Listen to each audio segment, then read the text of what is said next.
Hello everyone, welcome to chapter 10 of the Access Circle. First of all, just like always, before we get into the chapter, let's first talk about the objective of the chapter. Now, this chapter is going to be all about mindset frameworks and trading psychology, which is, in my opinion, one of the most, if not the most important parts of trading.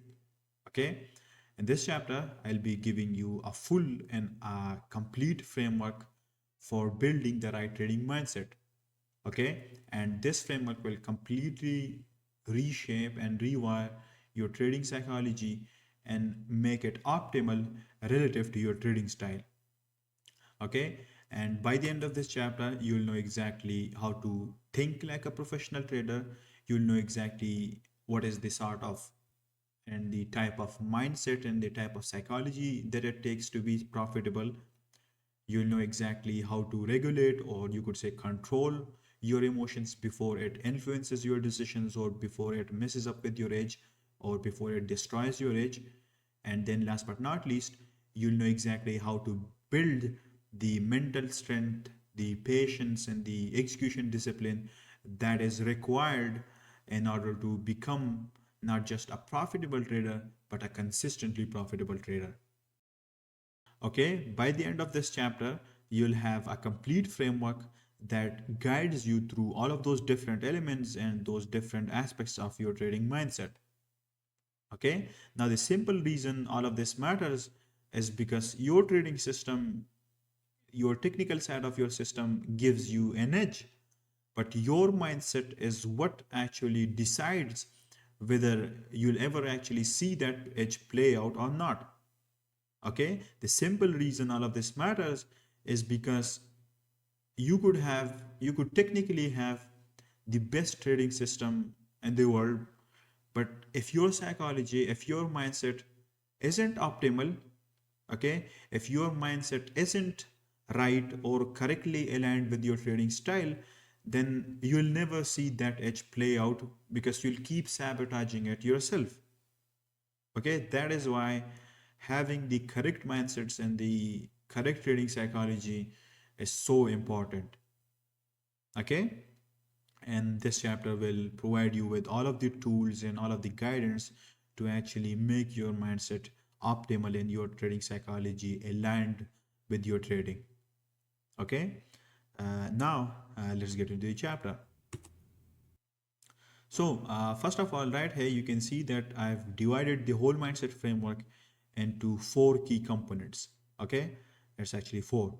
Now, these are the four key components that makes up the whole mindset framework. Okay, these components work together to create emotional control and to create long-term consistency as a result of that emotional control. Okay, the first component that we have is identity framework, which basically means how you see yourself as a trader and what is your identity as a trader.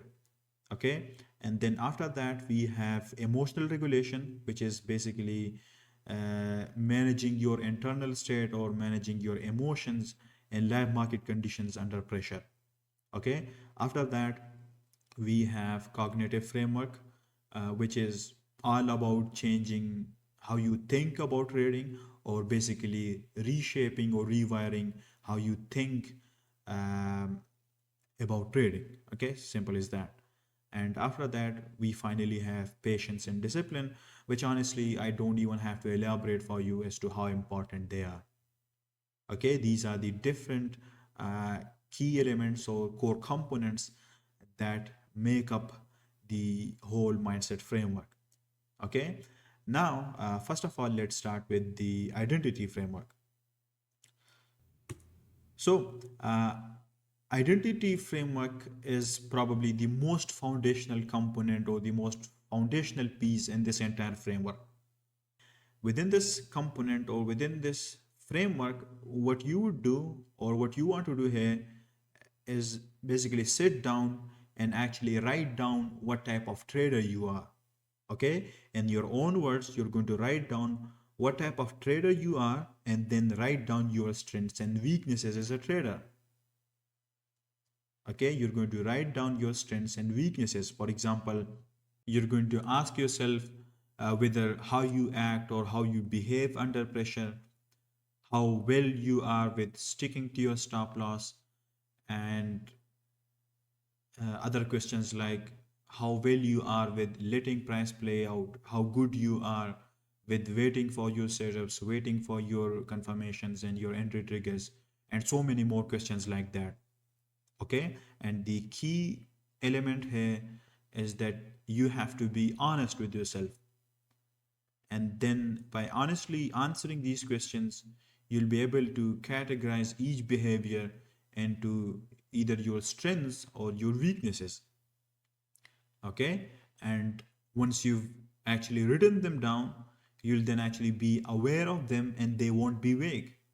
And that way you could then actually deal with those weaknesses, manage those weak behaviors and cope with them instead of not being aware of them and letting them quietly destroy and ruin your whole edge in your execution.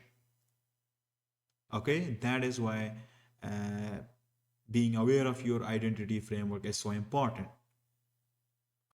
It is important because your identity basically sets your behavior, and then those behaviors drives your action. Okay, as a result of those behaviors, you perform certain types of actions, and then those actions shape your results. Okay, now that being said, if your identity is unclear, it's mismatched and it's not optimal and it's unstable, then your behavior will be the same. And then that inconsistent behavior, that inconsistent identity will lead to inconsistent execution and inconsistent results. Okay, that is why this identity framework is so significant and so important. Now, another thing that I'll tell you is that the same identity framework, the same identity also defines your tolerance levels, okay, such as your risk tolerance, your stress tolerance, your emotional, your drawdown tolerance, your uncertainty tolerance, your waiting tolerance. It defines all of these different elements as well. For example, if your identity, if your behavior cannot tolerate waiting, cannot tolerate waiting for your setups, then your trading style cannot be that of a high time frame trader, because your identity and your behavior cannot tolerate waiting for long periods of time. And because you are self aware of that identity, you will not force a high time frame trading style on yourself. Okay, similarly, if your identity cannot tolerate chaos, if your identity cannot handle pressure, cannot handle stress, then you can never become a scalper. You can never have a scalping trading style, because you know scalping requires a lot of stress management and it requires being able to tolerate a lot of stress. And because of that, in that case, you cannot you will not force a scalping style on yourself. Instead, you will be more suited for a day trading style or a swing trading style. Okay, similarly, if your identity get stressed from large drawdowns, then you wouldn't trade strategies or you wouldn't trade such models that require wide stop losses. Okay, and all of this is just as important as the technical part of your trading system. Okay, in summary, your identity tells you, your identity framework tells you what suits you, what doesn't suit you, what will feel natural, and what will always feel like a fight. And consistency comes from operating when things feel natural. Okay? And the only way you will find that natural, you will feel that natural aspect, is if you are aware of it, you are conscious of it, and it's not hidden. Okay? That is your whole identity framework. and the rest of the mindset frameworks will be built around this identity of yours. Okay, now let's move on to the second component. So the second component that we have is emotional regulation. Now, first of all, let me define what this term means, and then I'll show you how to actually use it or do it in lab market conditions. So basically, emotional regulation is your ability to notice your emotion, notice your emotional state, and then it's your ability to pause and process that emotional state and then return to trading with control over that emotion rather than being impulsive.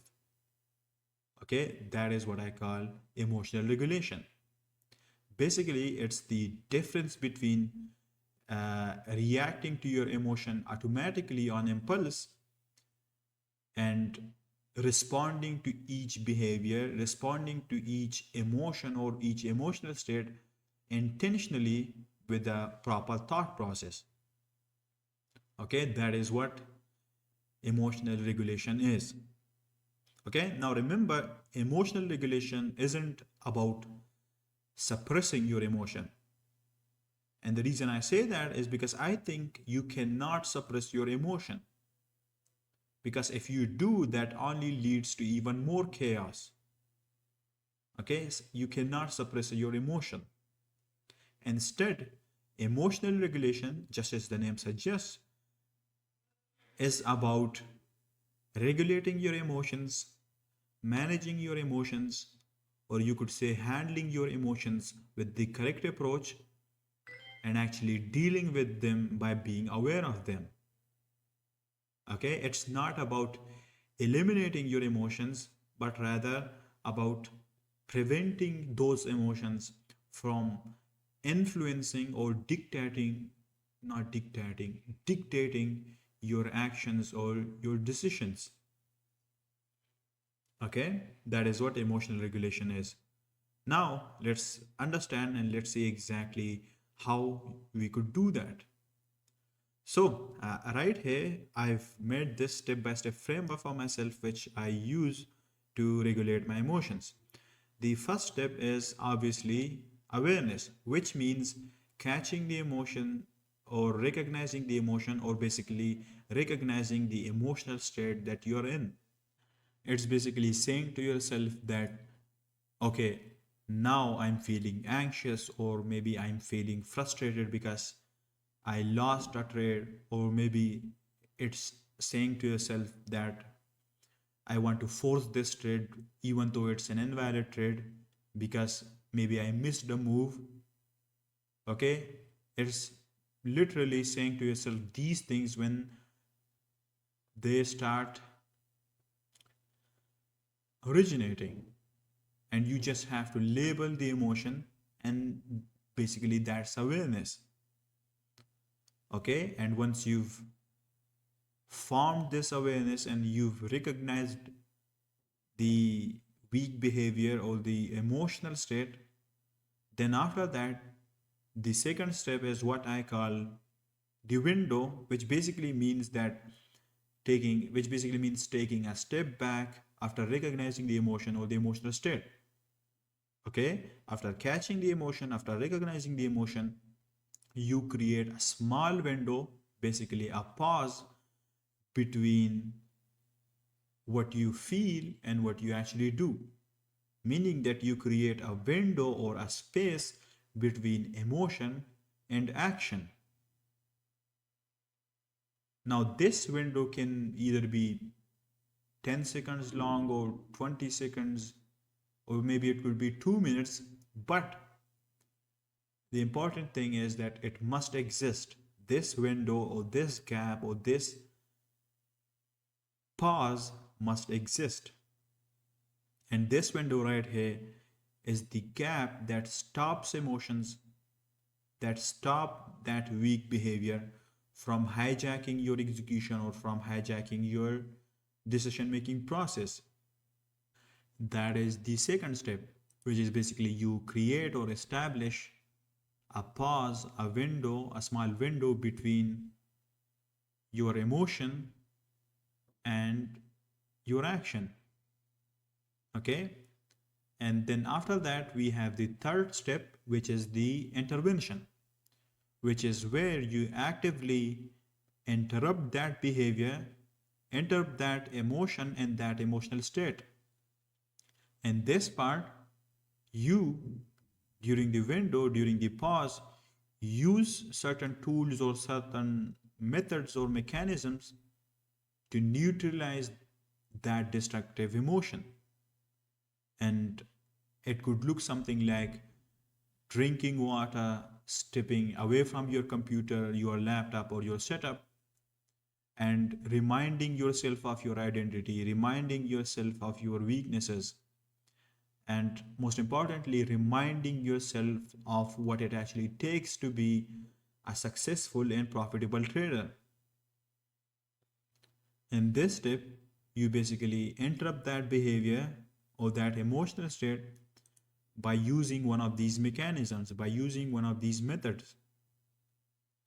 Okay, it could also include something like reminding yourself of the previous losses that you had, which resulted due to you not interrupting that behavior or due to you not intervening when that behavior originated. Okay, now this part could be different for every trader. This part could be different for each one of you. Okay, now personally for me, when I recognize a weak behavior or an emotion, what I do is I basically step away from the charts, drink some water, do some push-ups, and that basically neutralizes the emotion for me actually. Okay, and in the same way, you'll do whatever you find best, which could neutralize the emotion. Okay, intervention is basically you breaking that emotional cycle before it turns into a mistake or before it actually influences your actions. Now, a real example of intervention in live market condition or live market could look something like, let's say you missed a setup by 2 pips.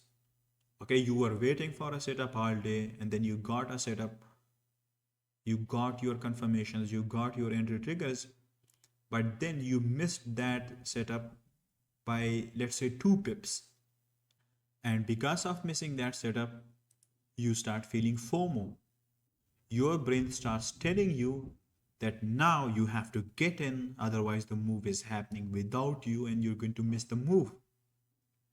And in that particular scenario, what you would do is, first of all, recognize that emotion, recognize that weak behavior, which basically means that you'll build awareness by telling yourself that, okay, I'm feeling FOMO right now because I missed a setup, I'm feeling like I'm missing out, and I might enter a trade late because of that. You're just going to tell yourself that. And that basically establishes awareness. Okay, in that scenario, by telling yourself that, you build awareness. Okay, and now that you've built that awareness, what you would do is you would create a small window, or you would pause. Okay, you would take a step back from the charts and you would pause. Okay, you would create a gap between that emotion and taking a decision or making a decision. And during that pause, during that gap, during that window, you will intervene. You will interrupt that behavior, you will interrupt that emotion of FOMO by taking a step back from the charts, drinking some water, reminding yourself of what it actually takes to be a profitable trader, reminding yourself that if I jump in late, then that means I break my model and that's not me. Okay? You will do all of these things during the intervention step, and by doing all of this, by interrupting that behavior and having these mechanisms in place, by the time you look back, the emotion would be gone, the impulse would be gone, and the emotion would be processed instead of being acted upon. And that way, in that particular scenario, you would keep your consistency intact instead of hijacking your execution, or instead of letting that emotion hijack your decision making process. Okay, and that is an example of emotional regulation. Okay, and then after that, once that emotion has been processed properly, you then reset, which basically means that you come back to the charts with your thoughts clear, your decision making neutral, and you no longer trying to fix something or trying to act upon your emotions. Okay, you return to your charts with baseline clarity. Okay, that is the fourth step of emotional regulation. And that way, you never act upon your emotion, and instead of suppressing it by ignoring it, you regulate it by using this proper framework, using this proper approach or this method. Okay, that's the exact framework you have to use if you want to regulate your emotions. Okay, now along with that, what you need to remember and what you need to know and understand is that emotional regulation is first physiological before it's psychological. And the reason I say that is because sometimes we fail to recognize and notice that our body is what actually influences our emotions. We fail to notice and we fail to understand that emotions actually comes from our body first. What that means is that if your physiological state is trash or it is poor, then obviously your psychology would also be poor as a result. Okay? If your sleep is poor, if your hydration is poor, if your diet is shit, and you haven't moved all day, you have no physical activity, then your emotional regulation doesn't stand a chance. Because if your body is shit, then your mind is also going to be shit. Okay, it's just as simple as that, and that's a reality you cannot ignore. And that's why I always say that the foundational part of emotional regulation or your trading psychology is physical too. Okay, you need to understand and remember that. So that was the second component of the mindset framework. And now let's move on to the next slide and let's discuss the third component, which is a cognitive framework. Now, the way I would define this term, cognitive framework, is that it's the actual mental lens or psychological lens you are seeing the market through. It's the actual mental lens you are seeing trading through. It's the thoughts you have, the stories you tell yourself, the assumptions that you make, or the interpretations that you have. All of that, all of those things, all of those different elements make up your cognitive framework. And the thing is that most traders have no clue that they even have one. It's just running in the background like an invisible operating system. And because it's invisible, it ends up controlling everything and you don't even question it. Okay, now the reason this is such a big deal, and the reason this matters so much is because your cognitive framework is basically the filter or the lens that shapes how you perceive what's happening on the screen. It's the filter that shapes how you perceive each trading decision, each behavior. Okay, for example, two traders can have the same trading system, they can have the same entry model, the same technical system, but still there's going to be a difference between their performance. One of them may be consistently losing and then the other one might be winning consistently. Now the difference here isn't in their system or in their edge. In fact, they're actually both the same. Instead, the difference is in their mindset. The difference is in their thoughts. The difference is in their interpretations of different mental concepts. For example, one of the trader think in terms of probabilities, while the other trader think in certainties. And because of that pattern of thinking, the prior student, not student, the prior trader, the prior one isn't attached to the outcomes of individual trades, but rather he focuses on following his system, following his process. But the latter one, because of thinking in certainties, because of that pattern of thinking, he gets attached to every single individual trade, due to which he gets emotional with every trade.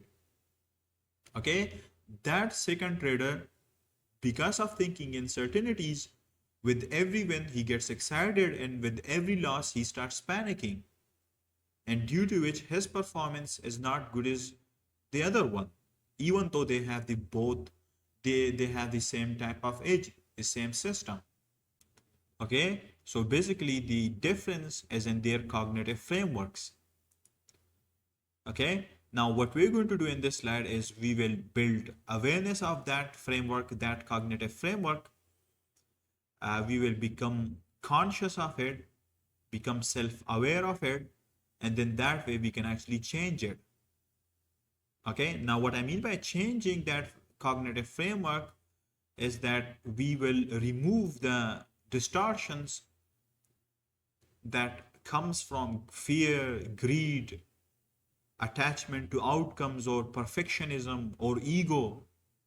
Okay, all of those things, all of those different negative aspects mess with our perception and twist the way how we think about trading and the way we read price action.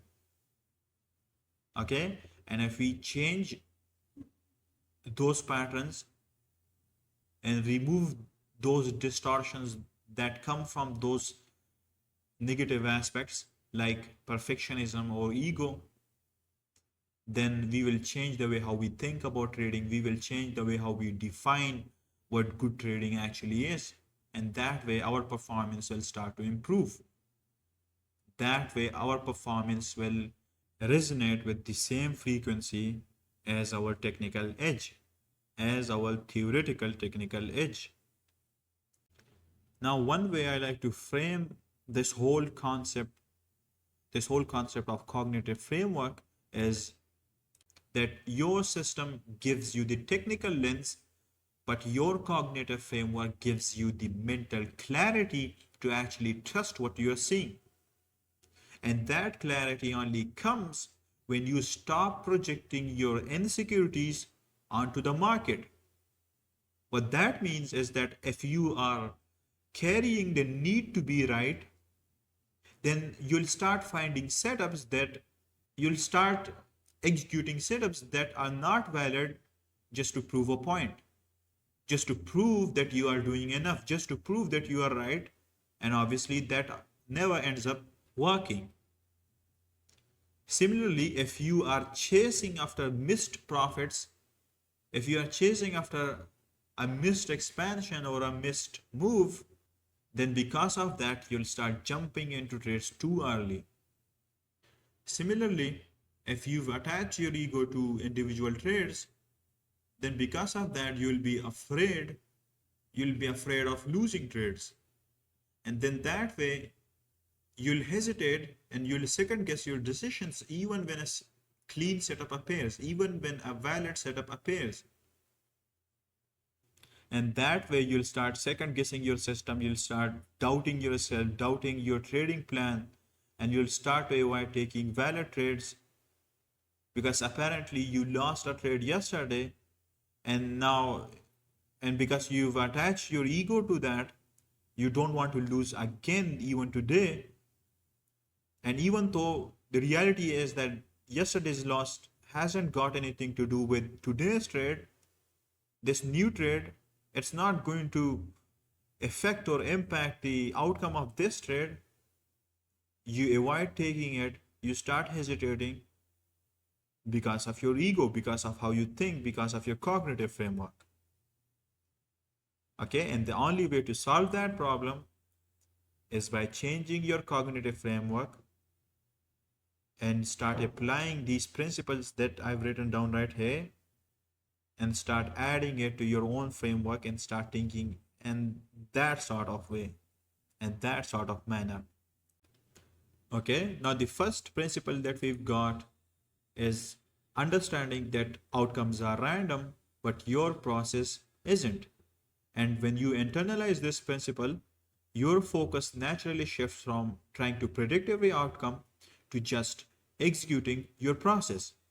Now, this is one of the hardest pills to swallow in trading, and that's because everyone wants control, everyone wants certainty, and that's because that's how we've been brought up. That's the thinking patterns that we've been taught throughout our whole life.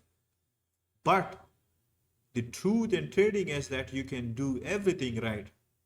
You can have the perfect market context and the trade could be aligned with the high time frame bias. You could have the perfect timing for your entry and you might still lose a trade. Now, when you lose that trade, that's not a failure, that's not an error.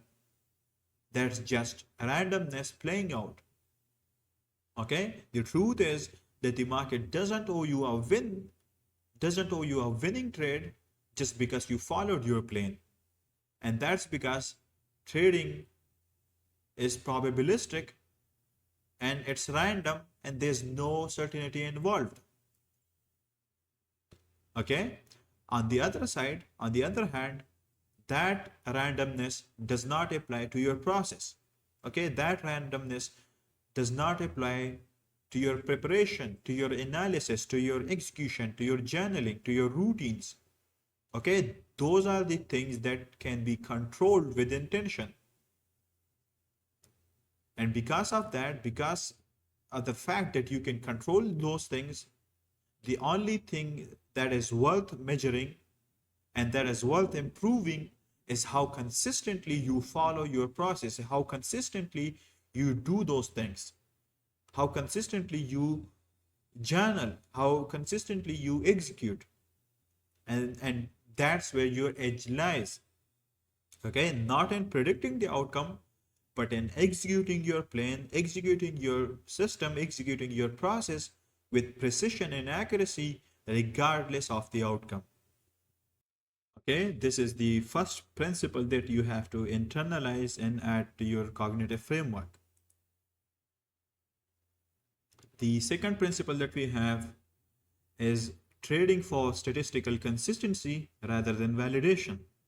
And that's obviously the entire essence of professional trading. Okay, when you follow the principle, the above principle, then that directly leads to thinking in this sort of manner, which is trading and executing for statistical consistency, meaning probabilities, rather than validation, rather than trying to prove that you are right, rather than trying to prove that you are doing enough. And because of that, what ends up happening is that you start to overtrade, you start taking invalid trades because you want validation, because you want to be right, because you want to be correct, rather than just following your plan and letting your edge play out. Okay, so that's the second principle. The third one is thinking in probabilities and expectancies rather than individual outcomes.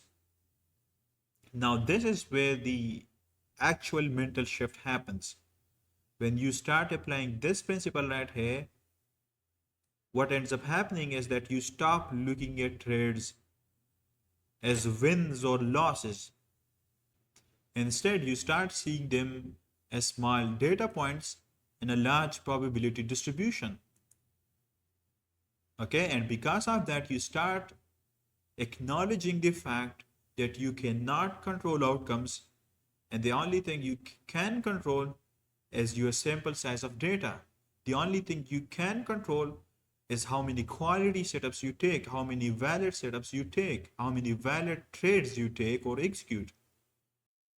And that completely shifts your mindset. Okay, when you understand that your edge only expresses itself over a large enough simple size of data, your mindset shifts. Okay, when you understand that one bad day, one bad trade, or one loss, or one bad week does not define your edge, your mindset shifts and your performance starts improving. Okay, and then the fourth principle that we have is to treat both wins and losses the same. Okay, and this is basically the key to emotional neutrality. Okay, I don't have to explain this one. Okay, so basically these were the four principles that you must add to your cognitive framework or to your mental framework or to the way how you think about trading, and that will completely redefine what good trading actually means for you, and that will align your mental framework or your patterns of thinking to a much more optimal state that which positively influences your decision making process and your trading ability, and that will directly lead to better trading performance. And then after that, we have the fourth component of the mindset framework, which is discipline and patience. And again, I don't have to explain these two to you to show you how important they are, because I know you already know how important and significant they are. It's just a matter of actually adding these two key elements and these two key aspects to your behavior and to your routine. Okay,